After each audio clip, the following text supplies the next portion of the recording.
What if the next world war was decided in just 2 days? With war between the US and China predicted for 2027, the Pacific is the gateway to global power.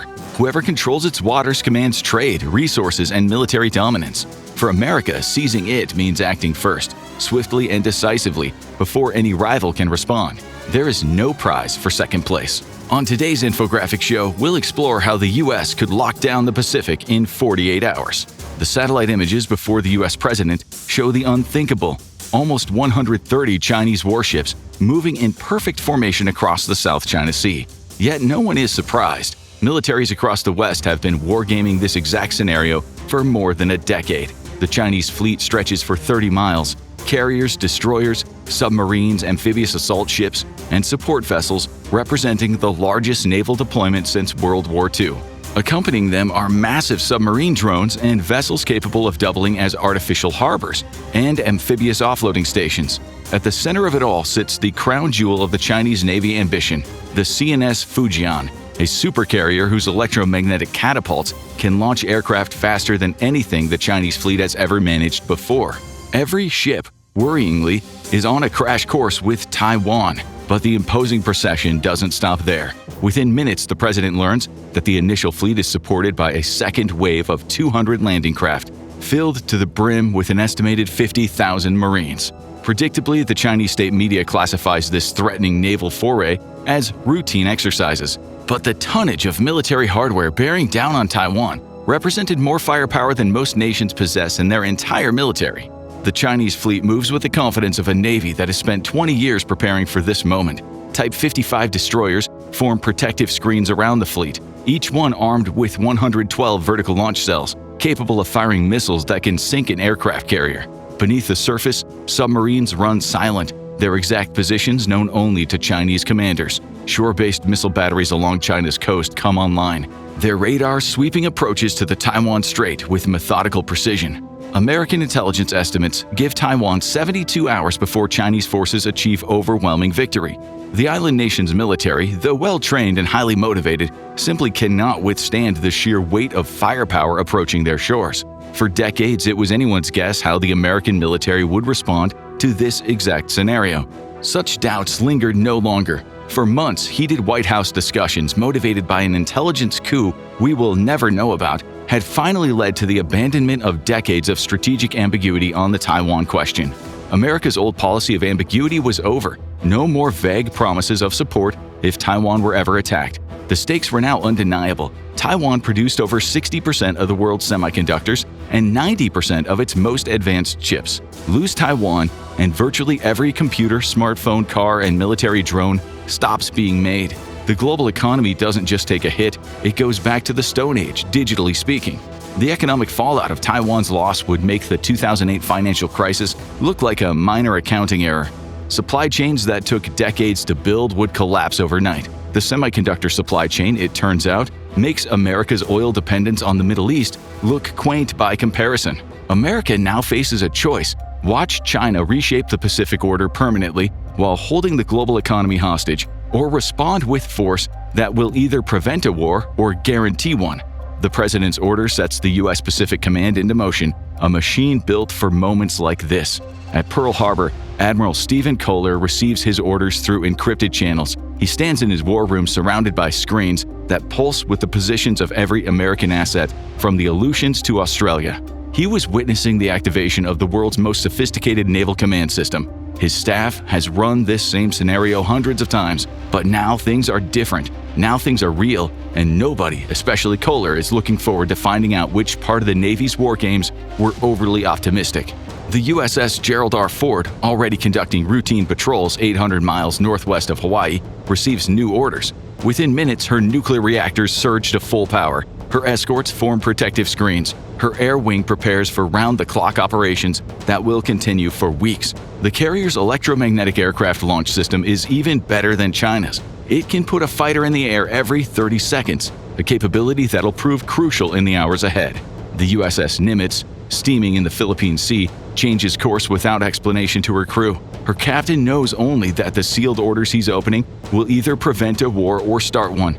Across the Pacific, 7 Los Angeles-class attack submarines receive coordinates and vanish beneath the waves. At Whiteman Air Force Base in Missouri, ground crews begin loading B-2 Spirit bombers with ordnance that, well, officially it doesn't exist. The Pacific begins to fill with American steel, moving with purpose that hasn't been seen since World War II. Within an hour, the pace of decision-making quickens. At 4:30 a.m. Eastern Time, the phone lines open up with America's Indo-Pacific allies. In Tokyo, the Japanese Prime Minister is interrupted at an official dinner to take a secure call that will define his nation's future. The conversation is brief, coded, and urgent. America's strategy hinges on access to Japan's bases. Similar calls reach Seoul, Manila, Canberra. The responses vary in tone but not in substance. Whatever America needs, America gets. This is alliance politics at its most raw. Decades of diplomatic relationships and security treaties are immediately converted into wartime logistics vehicles. For the United States, this means calling in virtually every favor it has ever been owed. And since their partners' very security hinges on the outcome, they're all too eager to hand over the keys to military bases and operational hemispheric command. The alliance network that has kept the Indo-Pacific stable for 7 decades suddenly transforms into something altogether more dangerous for China, a unified war machine. More problematically, it's one with the industrial capacity of 3 continents and the technological sophistication of the world's most advanced military powers. At Yokosuka Naval Base, Japanese Maritime Self-Defense Force officers work alongside their American counterparts in an integration so seamless it appears rehearsed. And that is because it has been, countless times, in exercises that suddenly seem prophetic. Container ships loaded with fuel, ammunition, and spare parts begin moving toward predetermined positions. South Korean ports also eagerly open their arms to American destroyers and cruisers. There too, Korean crews work knowing full well that failure means catastrophe. Australia's Pine Gap, the most sophisticated intelligence facility in the Southern Hemisphere, transitions to full wartime operations. Its satellite dishes turn toward targets theoretical yesterday and existential today.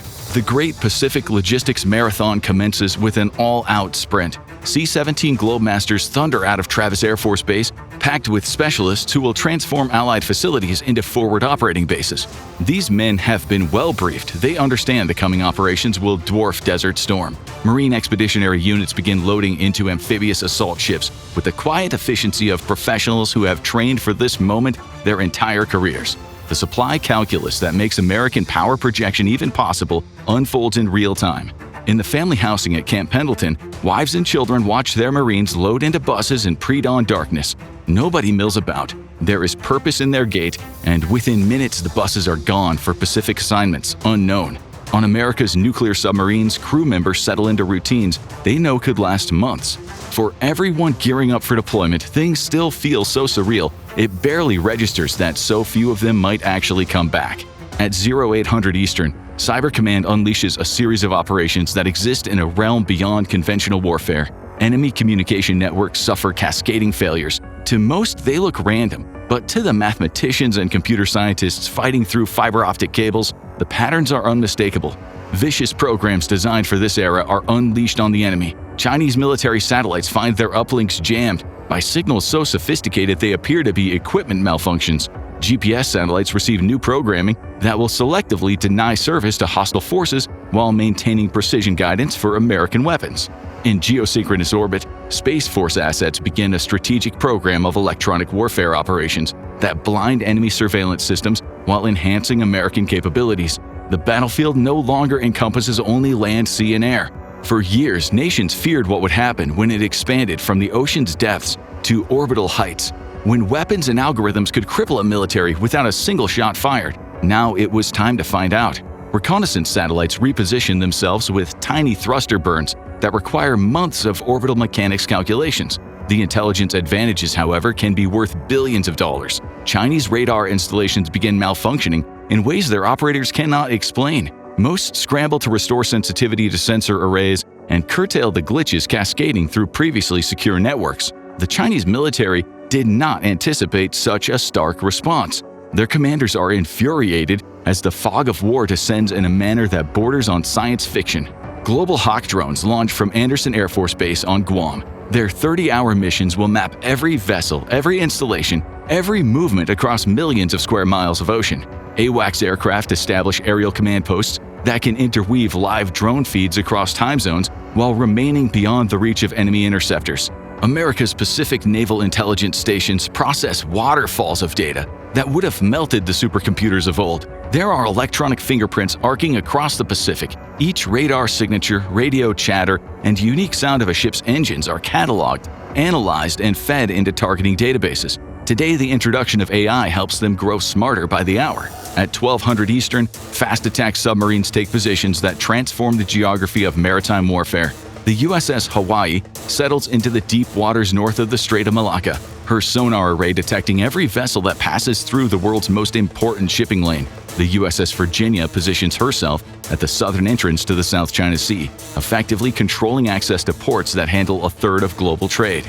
Down in the Philippine Sea, U.S. destroyer squadrons establish predetermined patrol zones, their Aegis radar systems creating an invisible dome that extends from Japan to the equator. Their actions are reinforced by a simple dictum: control the shipping lanes, control the world's supply chains. This is the heart of America's choke point strategy in the Pacific. Every major shipping route that connects Asia to the world's economy now passes through waters controlled by American submarines, destroyers, or aircraft. Container ships receive polite but firm recommendations about route selection. Oil tankers request naval escorts through waters that were international yesterday but feel increasingly American today. Still, China's true prize isn't in those sea lanes. It's Taiwan, and the U.S. military knows it. Marine Expeditionary Units launch from Okinawa in amphibious assault ships. Their destination is the Ryukyu Islands chain. It stretches from Japan toward Taiwan, Miyako Island, Ishigaki, and tiny coral outposts like Yonaguni that sit under 70 miles from Taiwan's coast. These islands have been handpicked as the first step in America's Pacific surge. They are geographic choke points through which any Chinese fleet must pass to reach the open Pacific. Every Marine, their commanders especially, know it's a risk. They will be landing within range of Chinese missiles. Some of the target islands are closer to mainland China than they are to Tokyo, but that is exactly why they matter.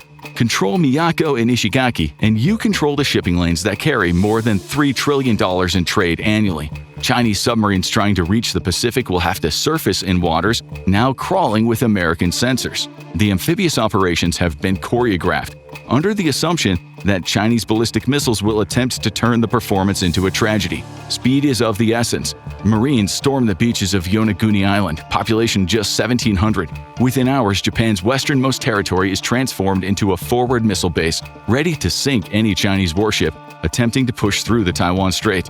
On Ishigaki Island, prefabricated air traffic control towers arrive by helicopter, while Patriot missile batteries set up defensive perimeters. Fuel bladders are positioned to support fighter operations, while communications equipment establishes satellite links that connect these tiny outposts to global command networks. The image of American soldiers turning Japanese islands into forward bases to contain the Chinese Navy would have horrified all three nations 80 years ago. As the 24-hour mark approaches, F-22 Raptors begin patrols along the edge of Chinese airspace. Their stealth capabilities provide actionable intelligence while staying just out of range of China's increasingly nervous surface-to-air missile operators. F-35 Lightning IIs operate from bases spanning 3 continents, from Kadena Air Base in Japan to Darwin in Australia. They are far from alone. The skies above the Pacific are now chock full of American aircraft operating in coordinated patterns. But everyone knows the real question. Will China tolerate American air power on islands in its own backyard? Or will this spiral into the shooting war the world is desperate to avoid? Beneath the waves, Virginia-class attack submarines form hunter-killer groups that patrol approaches to Chinese naval bases at Qingdao and Sanya. Ohio-class guided missile submarines each carry 154 Tomahawk missiles, and these were positioned for strikes that could cripple Chinese infrastructure within hours. The ocean depths are now dominated by American technology and training that makes Chinese submarine commanders think twice about leaving port.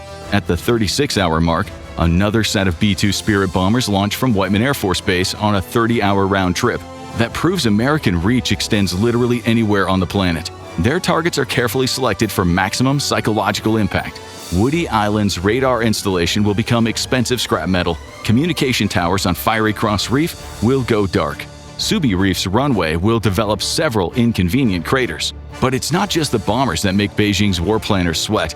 It's the math. Chinese intelligence watches American assets flood the Pacific. Their 127-ship invasion fleet now faces 3 carrier strike groups, 47 attack submarines, and air bases spread across 6 countries. Every simulation their computers run produced the same results: tactical defeat within 72 hours, strategic humiliation for generations. The Chinese leadership faces a choice between losing face and losing their navy. Their fleet is not far off now. Are they in too deep? Can they turn back and still save face? In the Zhongnanhai compound, President Xi's military advisors present him with casualty projections. They make the Korean War look like a minor skirmish. American submarines have positioned themselves along every escape route from the Taiwan Strait.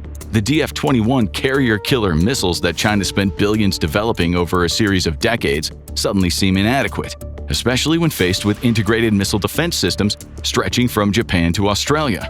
More devastating than American military power is the economic calculation. Lloyd's of London announces it'll no longer insure vessels transiting disputed waters. Asian stock markets plummet as investors realize a shooting war means supply chain collapse. Samsung warns its chip production could halt within days. The global economy that China depends on for its prosperity starts shutting down before the first shot is fired. Xi long feared this inevitability. He had just hoped the West might blink rather than bear down. The turning point comes when Japan announces it's activating Article 9 provisions allowing collective self-defense. The clause's constitutional language seemed theoretical until American F-35s started operating from Japanese bases. The U.S. 7th Fleet came to South Korea's ports. Australia moved 3 Collins-class submarines to forward positions. The alliance network China thought it could divide suddenly looks more unified than ever.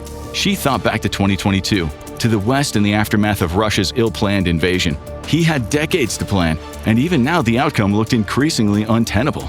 At hour 42, something unprecedented happens. The Chinese fleet stops dead in the water. Satellite imagery shows the massive formation holding position 200 miles from Taiwan, neither advancing nor retreating. In Beijing, frantic messages fly between the Central Military Commission and fleet commanders. They know the truth. Against America's technological edge, victory is impossible and retreat is inevitable.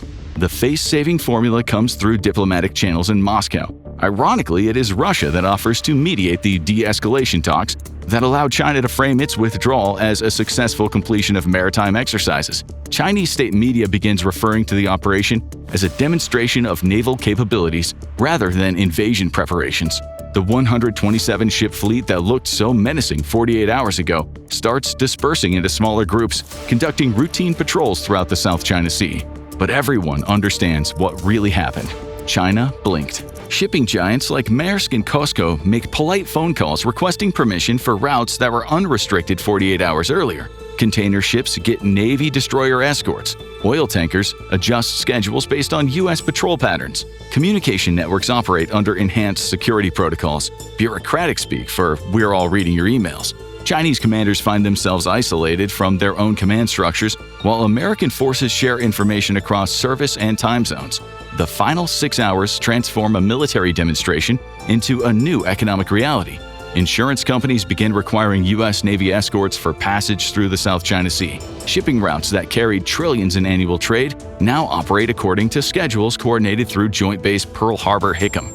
The global economy adapts to American naval supremacy with the efficiency of markets responding to new realities. Chinese diplomats fume about freedom of navigation, China's right to defend its own territory, and American imperialistic aggression. By hour 48, military order reigns across the Indo-Pacific. American submarines patrol choke points from the Straits of Malacca to the Miyako Gap, also known as the Kerama Gap.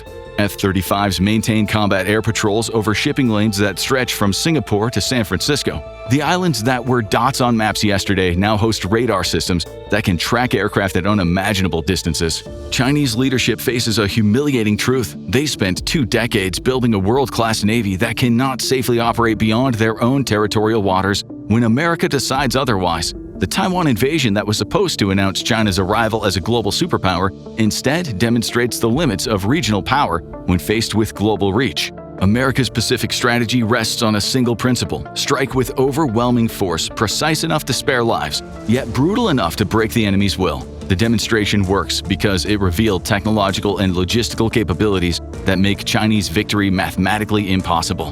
When faced with certain defeat, even authoritarian regimes choose strategic patience over inevitable destruction. America may be able to dominate the Pacific quickly, but the real question is whether Taiwan could withstand the attack. Watch Could Taiwan Hold Off a Chinese Invasion to find out, or click on this video instead.